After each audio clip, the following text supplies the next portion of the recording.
Joining me now is Sky News contributor Kosha Gada. Kosha, the CNN host there, tried again to argue the case, but even if you accept her dodgy data, trans-identified individuals are overrepresented in these cases. Yes. So what Sev Gorka was doing there, just to build on that, in the last 2 years, there have been 5 mass shootings at schools, as defined by 2 or more people dying, from Uvalde, Texas, to what we just saw a few days ago. And of those 5, 2 out of the 5 were trans. So that's 40%.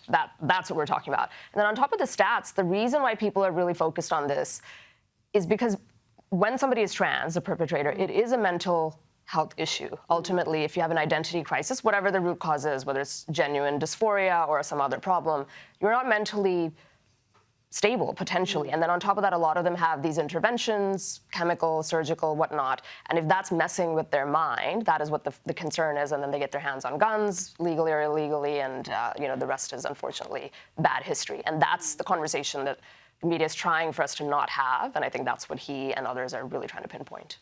And the media's reluctance to talk about perhaps the motives behind this, even though the manifesto became public very quickly. Anyone can read through it, and it's quite clear that this individual hates Christians, Jews, Trump. He was expressing how he felt. He was expressing also his own regret about getting caught up in this ideology and transitioning. Yes, that was actually one of the saddest things, I think, to the extent that one can be charitable even to him, that regret is something we see more and more, and that was even expressed in there. So it's inconvenient with the agenda, which is to protect this group, and they can do no wrong, and any questioning of them, you're vilifying them, and so that's why they're creating this force field around them. But in the day and age of the internet, all this stuff is getting out there, and this issue is generally an 80-20 issue, where people really are on, they call it team sanity, on the side of not coddling this group. You can have sympathy for them, you can help them, but let's not coddle them and pretend that there's no issue there. So CNN is on the wrong side of this debate, and I think they're going to continue to find that out. And some of the statements from the Minneapolis mayor, they were just absolutely out there. Kosha, former CDC immunisations chief, Dr. Dimitri Daskalakis, has said he only sees harm coming under the direction of Health Secretary Robert F. Kennedy Jr. after he resigned from the government organisation in protest, citing politicisation of public health under the Trump administration. But this is a man who has politicised his own role. He uses terms like pregnant people instead of women. He declares his pronouns like we don't know he's a man. It is precisely what is wrong with these public institutions, which have been hijacked by activists, always activists from the left, and it seems like he can't cope under this administration that doesn't stomach that sort of activism. He quit in a huff with 2 or 3 other colleagues when his boss, the head of the CDC, was ousted by the Trump administration earlier this week, and they're going out with big statements and proclamations about how vaccine science is being politicized. Basically, that's ostensibly what he's saying.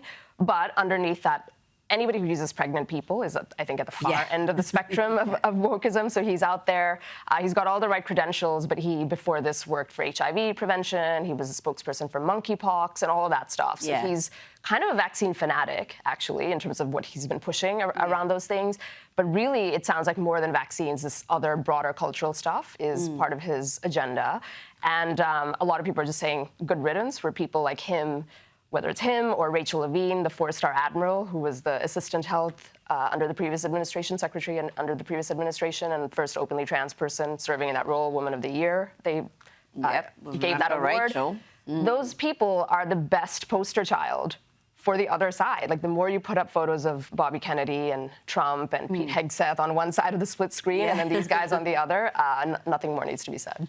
That's a very good point. But this whole notion of vaccine science being politicised, well, what happened during COVID? You could argue that's where vaccines were really undermined, and so many people who had 100% faith in vaccine science are now questioning that, because we did see something that isn't really a vaccine being called a vaccine. We were told it was going to prevent infection. It didn't. We were told it was going to stop people spreading it if you had the vaccine. It didn't do that either. People lost jobs because of it. There was so much coercion really around it. The two things that have corrupted the medical institution, which I think has been more eye-opening compared to the media or other institutions that we've known have been corrupted for a while, is the way they handled COVID around the world, every establishment, and the other is the trans issue and how they're rushing to affirm, rushing into those interventions for young people, for minors especially, instead of looking at other alternatives. They really have had a fall from grace, and it's going to take a long time to build up their credibility. A lot of people say the moment we had hundreds, I think it could have even been thousands of doctors saying that, oh no, those mass BLM rights, they're fine, that wasn't a public health issue. At the same time that they were saying stay in your homes, don't go to school, don't go to work, but somehow these rallies weren't going to be super spreader events. Now, if you believe the polls, the Trump administration is in a bit of trouble when it comes to its tariff policy, with CNN reporting that opposition to tariffs is up from 48% in 2024 to 60% today. Kosha, would that be troubling the administration, do you think? I don't think on a deep level. Now, President Trump does enjoy polls and good polling, but on this issue, I think he is really sure of the fundamentals of his belief system around tariffs, that I think he's going to be quite steadfast. It's brought in, Secretary Bessent was saying something like $500 billion in new revenue. It's reindustrializing the heartland and other parts of America, bringing jobs back, recalibrating supply chains, getting vital products manufactured again within the U.S. boundaries, which is a national security benefit, and so much. Beyond that goes into this, that I just don't see him capitulating on tariffs, even though he is under attack on that issue, like everything else, by the media a lot, which is why probably that's reflected in the polls, as well as the courts. There's a court case right now. Some judge sued him that you can't do that, and all those things are going to make their way up to the Supreme Court, but I think he's going to stay on the path. You know what, even if these stats are accurate, if these polling numbers are accurate, and opposition has gone up from 48 to 60%, obviously most Republicans are in favour of the policy, but this is broadly across all voters. That's not too bad, given the relentless negative publicity it has received. And you mentioned the Treasury Secretary, Scott Bessent. He said last week that customs duty revenue from the Trump tariffs will reach around $500 billion a year. That's a significant jump from early estimates of $300 billion annually. That's going to make a difference. I mean, it's a significant amount that's going to come in every year to reduce the debt. And thus far, we haven't really seen that impact on prices and inflation. We were told it was going to cause a global recession. That obviously hasn't happened. So the doomsayers have got it wrong thus far. For sure. That's a direct revenue benefit on top of all the other second-order benefits that we talked about, the job creation and reindustrialization and all of that on top of that, which leads to growth in the overall economy. So they really are trying to move towards balancing the budget for the first time in half a generation, which would be incredible if that happens. It's a tall order. And inflation so far, at least, has not happened. It's better than what it was under Biden. And that was the big bogeyman that they were pointing to around tariffs. And we'll see. I'm waiting. We'll see, and we'll see what deal Australia gets. We still haven't had our trade agreement. Incredible that our Prime Minister still hasn't sat down with the President. Now, Muriel Bowser, she's the Democrat mayor of DC. She railed against Donald Trump's intervention in her city to bring down violent crime, but she's now surprisingly trumpeting its success. Listen to this. For carjackings, the difference between this period, this 20-day period of this federal surge and last year represents a 87% reduction in carjackings in Washington, D.C. We know that when carjackings go down, when the use of gun goes down, when homicide or robbery go down, neighborhoods feel safer and are safer. So this surge has been important to us for that reason. Yes, less murders do make you feel safer. Very good observation there. Even the DC mayor there, Muriel, Bowser is happy with the impact of this federal intervention. That's quite a surprise, but the stats are spectacular. Really, they are. Preach. Mayor Bowser, she should go over to Brandon Johnson, the Chicago mayor, and New York and LA and everywhere else. They love the murder. They don't want the help. And this is somebody from their team who, whether she knew that she was saying it or just it's so good that it's impossible to ignore, so she had to say it. Great spokesperson again for Team Trump, and maybe those guys are taking note. It is incredible the lengths they are going to stop this intervention. I mean, why wouldn't you want to have extra help with law enforcement, even if it's a short-term thing?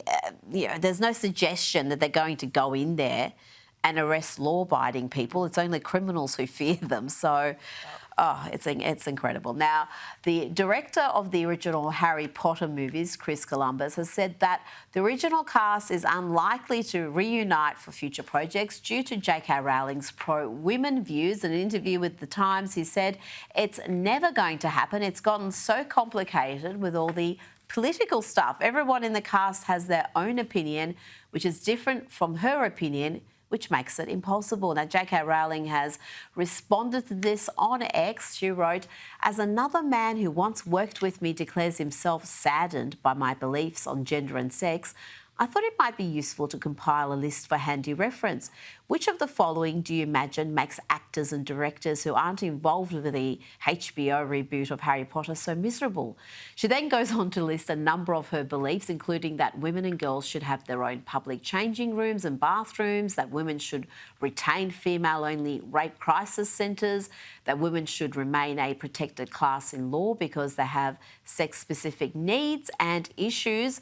She lists a whole bunch of things that I think, 95% of reasonable people agree with Kosha, and it really just goes to show you how divorced from reality Hollywood, the entertainment world is, because J.K. Rowling is of the left. She's still of the left, and her views here are very reasonable. She is not about demonising any particular group or attacking them. She just wants to protect women and girls. She, Martina Navratilova, these were classic feminists that the left loved.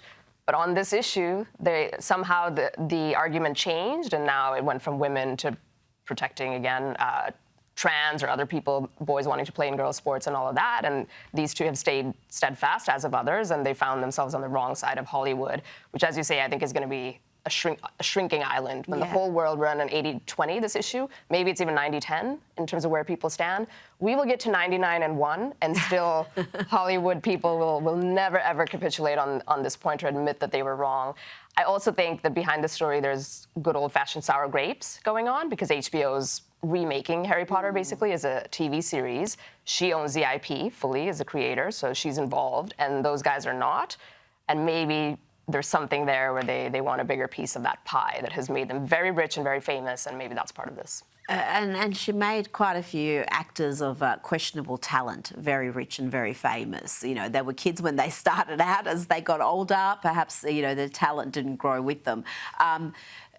It's really is quite incredible that you still see in just about every TV production, every Hollywood production, this trans ideology and political activism embedded in it. No matter how much people are saying we don't want this, box-ticking exercise in every production, they're still doing it. Kosha Gada, thank you so much for your time today. Always a pleasure.